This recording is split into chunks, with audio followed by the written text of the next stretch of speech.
बिस्मिल्लाहिर रहमानिर रहीम। हे समस्त जगतबासी, आज আমি শামীম আলী চিশতি আপনাদের সামনে যে আলোচনাগুলো নিয়ে আসলাম সেই আলোচনাগুলো অবশ্যই বোঝার আছে। আজকের আলোচনাটা কি? আপনার দেহঘরে শয়তান বসা আছে। এই শয়তান আপনার দেহঘরে বসে আপনাকে খারাপ দিকে পরিচালনা করছে, আপনার মনকে ঘোরাচ্ছে, ছয় রিপুকে সেই চালাচ্ছে। তাহলে সারা জীবন কিন্তু একটা কথা মানুষ বলে থাকে, এইটা করিস না, ওখানে শয়তান আছে, এই তুই শয়তানের প্রবঞ্চনায় পড়ে যাবি, এবং শয়তান এটা করেছে, শয়তান সেটা করেছে। সারাটা জীবন শুধু মানুষের কথাটা বলে গেল যে শয়তানে এটা করেছে, পৃথিবীতে খারাপ কিছু হয়েছে এটা শয়তান করেছে, ভালো কিছু হয়েছে আল্লাহ করেছে। কিন্তু এই কথার কোনো গ্যারান্টি নেই। যে বিষয়টা দেখুন, যে মানুষ কিন্তু শয়তান করছে, কিন্তু শয়তানকে কিন্তু কখনো দেখে নাই। তারপরে একদল লোক আল্লাহ করছে, কিন্তু আল্লাহকে কখনো দেখেনি।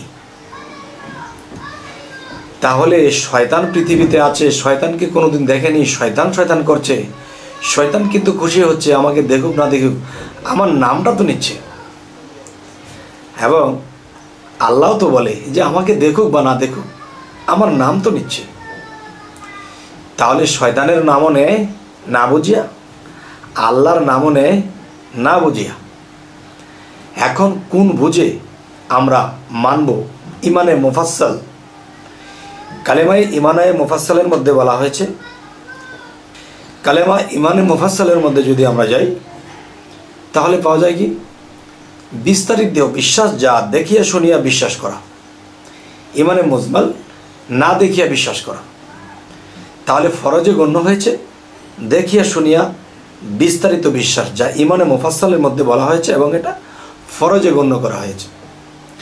যাই হোক, আজকে আল্লাহ পর্যন্ত আলোচনায় যাব না।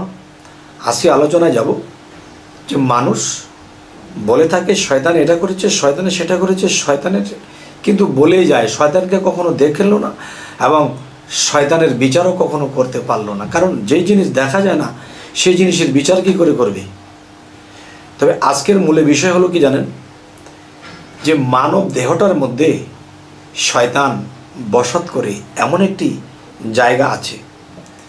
তো যেখানে বসত করে সেই বাসাটা যদি আমরা চিনতে পারি, তাহলে সেই বাসাতে যাইয়া শয়তানের কান ধরে উঠিয়ে দিতে পারবো। আর যদি সারা জীবন শয়তান বলে যায়, শয়তানকে কখনো চোখেই দেখেনি, তাহলে তাকে কান ধরে কীভাবে উঠিয়ে দেবেন? এবং সারা জীবন শয়তান এটা করেছে, শয়তান এটা করতে, শয়তান থেকে বাঁচতে হবে। শয়তান আপনার মানব দেহের একটা স্থান আছে, সেখানে বসে সে খুশি, সে আমার নাম নিচ্ছে, আমি শয়তানের নামটা নিচ্ছে। আচ্ছা, তাহলে সে হাসে আর বলে, আরে পাগলের দল, আমাকে যে শয়তান বলছো তোমরা, আমার থেকে বড় বড় শয়তানি কাজগুলো তোমরাই করে থাকো, কিন্তু তোমরাই যখন করো তখন তোমরাই কিন্তু আমাকে সেই শয়তানি বলে ডাকো, কিন্তু আমি তো সেই শয়তানিটি করিনি, তোমরা করেছো, তোমরাই বলেছো। তো এখন বিষয়টা হলো, শয়তানকে বের করতে হলে, শয়তানকে দেখতে হলে কি করতে হবে? এটি করতে হবে, আপনি যদি একজন কামেল মুর্শিদের কাছে যান, তখন সেই মুর্শিদ আপনাকে নিজ পরিচয় দেবে, কে আপনি, আপনার পরিচয় কি, আর সেই পরিচয়ের নামটি আপনার মানব দেহের মধ্যে কোথায় লেখা। যা দেখে না দুই নয়নে, বিশ্বাস করি না গুরুর বচনে। তাহলে আমার পরিচয়পত্র, আমার আল্লাহর পরিচয়পত্র, ফেরেশতাদের পরিচয়পত্র, এবং আপনি এবং আমি, এই মানুষের মধ্যে শয়তানের পরিচয়পত্র আপনার মধ্যে আছে। তাহলে সেই শয়তানের পরিচয়পত্র কোথায়? মানুষের মধ্যে। সেই স্থানটা কোথায়? আমি শুধু ইঙ্গিত করব, বাকিটা যার যার মুর্শিদকে জিজ্ঞাসা করে নিয়ে নেবেন। আমি ইঙ্গিত করব, নাভি কুণ্ডের নিচে হইতে যে এরিয়াখানি আছে, এই নাভিকুণ্ডের নিচের এরিয়াখানির মধ্যে অন্ধকার, আর অন্ধকারের মধ্যে শয়তানের কিন্তু একটা কাজ থাকে। সে কাজটা কি? যাকে মুকরম ফেরেশতা, মুকরম বলা হয়, সে শয়তান হয়েছিল আল্লাহর আদেশ না মেনে, আল্লাহকে সেজদা বা আদমকে সেজদা না করে তিনি শয়তান হয়ে গিয়েছিল। তো এখন যে কথাটি বলবো সেটি হলো, শয়তান আপনার নাভিকুণ্ডের নিচের এরিয়ার মধ্যে বসবাস করে, এখানে বসে সে আপনার কালবের মধ্যেও ধোঁকা দিচ্ছে, কালবের মধ্যে সে আসছে, বসছে, বিরাজ করছে, এবং সেই শয়তান সেখানে বসে আপনার 6 রিপুকে সে ধোঁকা দিচ্ছে। 6 রিপুর মধ্যে কে? প্রথম কাম, ক্রোধ, লোভ, মোহ, মায়া, মৎসর্য। এই 6টা রিপুকে এই শয়তান নাফসের গোড়ায়, কামের গোড়ায় বসে সে 6 রিপুকে পরিচালনা করতেছে। তবে 6 রিপুকে তার পরিচালনা করতে হয় না, একজনকে করলেই হয়। সেটিকে সে নাভির নিচে নাফসের এরিয়াতে সে বসবাস করে।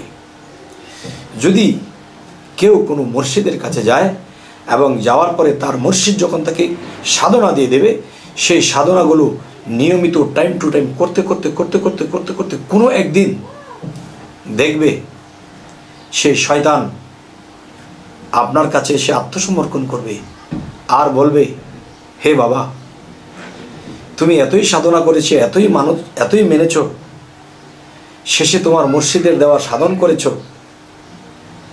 তখন আমি আর তোমার মধ্যে থাকতে পারছি না।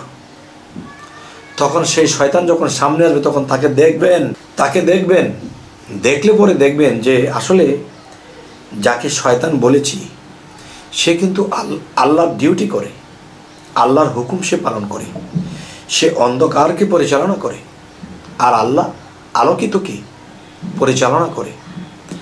তাই আমি বলবো, হে সমস্ত জগতবাসী, যে যার যার কামেল মুর্শিদের কাছ থেকে যে সাধনাটা নেওয়া হবে এবং এই সাধনা অনুসারে যদি কেউ সাধনা করতে থাকে, তখন শয়তান তাকে দেখা দেবে, দেখা দিয়ে বলবে, দেখেন, আপনার এই মানব দেহের মধ্যে আপনার একটা বাসা আছে, পঞ্চ আত্মার বাসা আছে, 6 রিপুর বাসা আছে, আল্লাহ তাআলা থাকে, তার বাসা আছে, ফেরেশতা সকল আছে। দেখেন, আমারও তো একটা স্থান আছে।